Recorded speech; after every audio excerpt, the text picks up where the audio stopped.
আসসালামু আলাইকুম প্রিয় শিক্ষার্থীরা, কেমন আছো সবাই? আশা করি সবাই অনেক বেশি ভালো আছো। তো আজকের ভিডিওটা আসলে বানাতে বানাতে অনেক লেট হয়ে গেল। আসলে একটু শারীরিকভাবে অসুস্থতার কারণে তোমাদের জন্য কোশ্চেনও করতে পারি নাই, প্লাস যে অন্যান্য টিচারদের দিয়ে যে ভিডিও করব তাও করতে পারতেছিলাম না।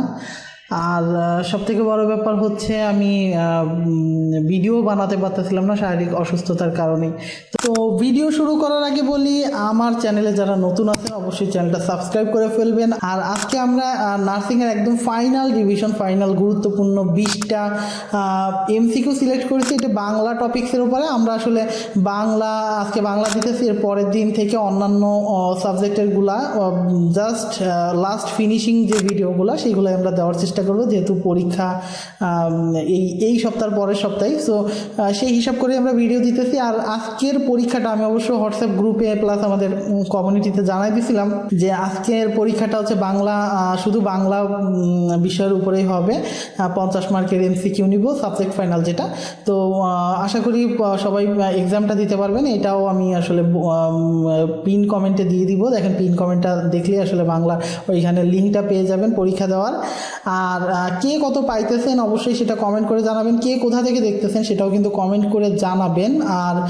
আর অবশ্যই আমাদের অন্যান্য সোশ্যাল প্ল্যাটফর্মগুলো অবশ্যই সেখানে জয়েন হতে পারেন। আমাদের ফেসবুক গ্রুপ থেকে শুরু করে আমাদের ওয়েবসাইটে রেগুলার ভিজিট করে কিন্তু আনলিমিটেড পরীক্ষাগুলো দিতে পারেন। আমাদের অ্যাপ ব্যবহার করেও কিন্তু আনলিমিটেড পরীক্ষাগুলো দিতে পারেন। সো আমি আর কথা বাড়াচ্ছি না, চলেন আমরা ভিডিওর মেইন অংশে চলে যাই। সর্বপ্রথম যে আমাদের এমসিকিউটা আছে সেটা হচ্ছে ভাষা প্রকাশ বাংলা ব্যাকরণ কে রচনা করেন। তো বাংলা এই কথাটা যখন থাকবে তখন অবশ্যই একটু খেয়াল করে নেবেন যে এই বাংলা কথাটার ভিতরে আসলে সুনীতি কুমার চট্টোপাধ্যায়ের একটা নাম জড়িত আছে। তো সুনীতি কুমার চট্টোপাধ্যায় বাংলা ভাষার ব্যাকরণ ও ইতিহাস নিয়ে গুরুত্বপূর্ণ কাজ করেছেন এবং সে ভাষা প্রকাশ বাংলা ব্যাকরণ এইটা রচনা করেছেন। আচ্ছা, নাম্বার 2 যে প্রশ্নটা, বাংলা ভাষার লিপি কোনটি? দেখেন অনেকগুলো অপশন আছে, নাগরী, ব্রাহ্মী, বাংলা, রোমান। এখানে হবে বাংলা ভাষার লিপি হচ্ছে বাংলা লিপি, সেটা একটু মনে রাখবেন।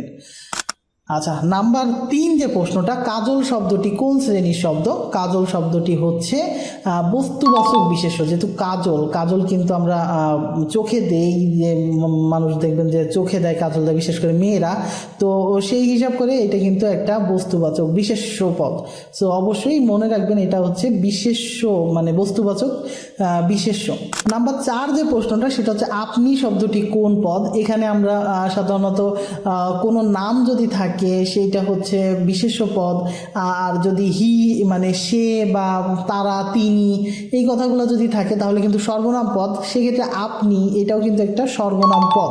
তো আপনি হচ্ছে দ্বিতীয় পুরুষের সর্বনাম, এটা একটু মনে রাখবেন, আপনি হচ্ছে দ্বিতীয় পুরুষের সর্বনাম। আচ্ছা, নাম্বার 5 যে প্রশ্নটা, সুন্দর শব্দটি কোন পদ? সুন্দর শব্দটি, সুন্দর বলতে সাধারণত মানুষের একটা গুণ বোঝায়। সো এটা হচ্ছে গুণবাচক বিশেষণ হবে। তো সুন্দর শব্দটি হচ্ছে বিশেষণ পদ, একটু মনে রাখবেন। নদী শব্দটি কোন লিঙ্গ? আচ্ছা, এইটা ম্যাক্সিমাম ক্ষেত্রে অনেক ভর্তি পরীক্ষায় এটা আসে এবং এটা খুবই ইম্পর্টেন্ট প্রশ্ন। আপনারা লিখে নিতে পারেন, দেখা গেল যদি কপাল ভালো থাকে এই প্রশ্নটা কিন্তু পেয়ে যেতে পারেন। নদী শব্দটি কোন লিঙ্গ?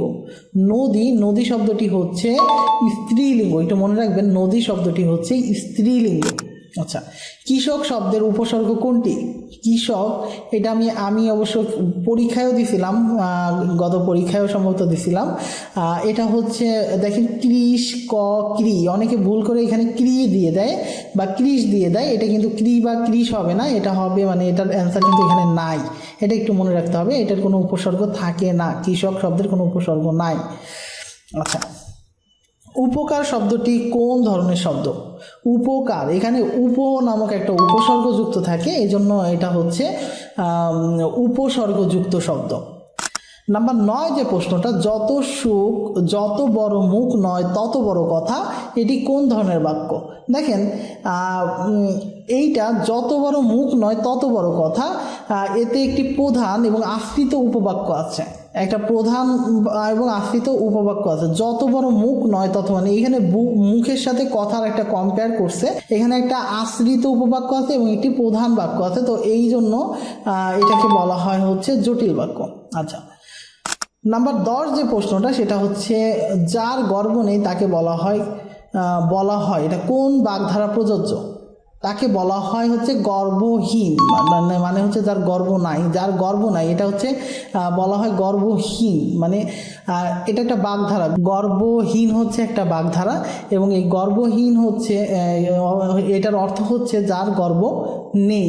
আচ্ছা, 11 নম্বর প্রশ্ন হচ্ছে নতুন শব্দের বিপরীত শব্দ কোনটি? নতুন শব্দের বিপরীত শব্দ হচ্ছে পুরানো, যেটা মানে পুরানো। দেখেন পুরানো নাই দেখায়, এখানে হবে পুরনো, পরশুকারে নয়কারে নো। নতুন শব্দের বিপরীত শব্দ হচ্ছে পুরানো। আচ্ছা, সুন্দর শব্দের সমর্থক শব্দ কোনটি? সুন্দর শব্দের সমর্থক শব্দ হচ্ছে মনোহর। সুন্দর শব্দের সমর্থক শব্দ এখানে দেওয়া আছে, অনেকগুলো অপশনই আছে, মনোহর হবে উত্তর। কৃষক শব্দে কোন প্রকৃতি ও প্রত্যয় রয়েছে? আমরা আগে একটা কৃষক শব্দ নিয়ে উপসর্গ পড়ছিলাম, ওইটা কিন্তু হবে নাই, মানে ওইখানে কিন্তু উপসর্গ নাই, কিন্তু এইখানে কিন্তু প্রকৃতি বা প্রত্যয় আছে। এখানে কৃষ প্রকৃতি এবং ক প্রত্যয় দিয়ে হচ্ছে কৃষক শব্দটি গঠিত। সন্ধি শব্দের সন্ধি বিচ্ছেদ কি? সন্ধি, এইটা কিন্তু খুব ইম্পর্টেন্ট প্রশ্ন। সন্ধি শব্দের সন্ধি বিচ্ছেদ কি? এটা হচ্ছে সমযোগধি। সম আর ধি শব্দের মিলনে হচ্ছে সন্ধি হয়েছে। আচ্ছা, শব্দের সন্ধি বিচ্ছেদ কি? শব্দ স ব যোগ দ, মানে এখানে এইটা হবে সব যোগ দ। শব্দের সন্ধি বিচ্ছেদ হবে সব যোগ দ, শব্দ। কর্মশব্দের কারক কোনটি? কর্মশব্দের কারক, মানে কর্মই একটা কারক বোঝায়, সো কর্মশব্দের কারক হবে হচ্ছে কর্ম নিজেই। সো এইটা একটু মনে রাখতে হবে, এই প্রশ্নগুলো কিন্তু আসতে পারে। আচ্ছা, আমরা 17 নম্বর প্রশ্নে যাবার আগে আমরা একটু চলে যাব আমাদের গত পরীক্ষার রেজাল্টে। সো আমাদের গত যে পরীক্ষাটা হয়েছিল বিএসসি স্পেশাল একটা মডেল টেস্ট নিয়েছিলাম, যেটা আসলে অনেকেই দেয়নি কারণ আমি অসুস্থ ছিলাম, আমি ডিরেক্ট লিঙ্কটাও দিতে পারি নাই হোয়াটসঅ্যাপে। তো দেখেন, আমি একটু আগের প্রশ্নটা একটু কঠিন করছিলাম, যে দেখতেছিলাম আমার প্রকৃত পক্ষে কয়টা স্টুডেন্ট আছে চান্স পাওয়ার মতো। তো এইখানে দেখেন আপনারা অনেকে 90% করে মার্ক পাইতেছিল, সেই পার্সেন্টেজটা কিন্তু কমে আসছে। দেখেন সেই পার্সেন্টেজটা কিন্তু কমে গেছে। তো মার্জিয়া আপু আগেও সম্ভবত অনেকগুলা মার্কস পাইছে, অনেকবারই হচ্ছে 80% মার্ক পাইছে। তো এবার হচ্ছে 41টা হয়েছে 50-এর মধ্যে।